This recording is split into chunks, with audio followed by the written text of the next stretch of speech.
begin with our opponent, and that is Syracuse. We're certainly aware of them and really look at what they did last week, nearly 600 yards in total offense. And certainly if you just looked at the statistics, you'd wonder how they didn't win that football game. But certainly I have a lot of respect for Scott Schaefer, knowing very well.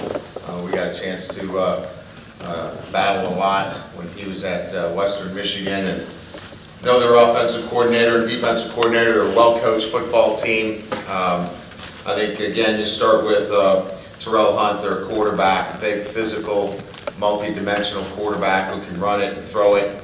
A veteran offensive line. If you really look at the amount of starts that they have on the offensive line, you can see why they've been effective offensively. Depth at the running back position. Defensively, really like their defensive ends. They do a great job, but I think the scheme is outstanding. Coach Bulla, their defensive coordinator, does a very good job of mixing things up.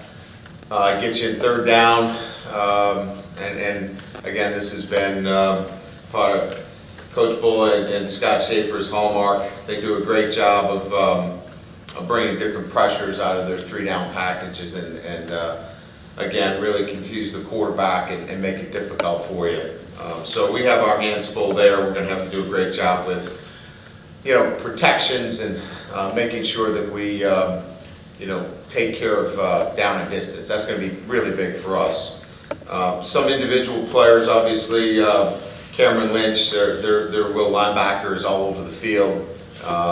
You have to identify him and know where he is. And again, I really like the way Robinson and Welch play at the defensive end position, and again, some veteran inside guys as well. So a lot of respect for Coach Schaefer, what he's done, working up through the ranks, and now what they're doing offensively is very impressive. And we know they're going to play their very best.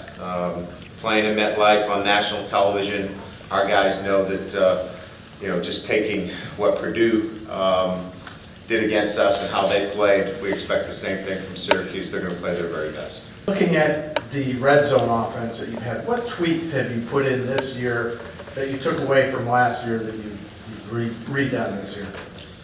I think there's probably a little bit of play calling, from my perspective, that I think it's always a style of play calling in the red zone that plays into it, where you're looking at touchdowns, and if you don't get touchdowns, you're kicking field goals. And I think Everett's very good with the football. I think the quarterback has a lot to do with it. He's been, as you know, he's, knock on wood, he's gone on a long streak here, not turning over the football. I think your quarterback management in the red zone is very, very crucial. So I'd say play calling and your quarterback makes a big difference in that area. And I think, to a large degree that, we're utilizing, some of the skill guys, the wide receivers that can go make some plays down there.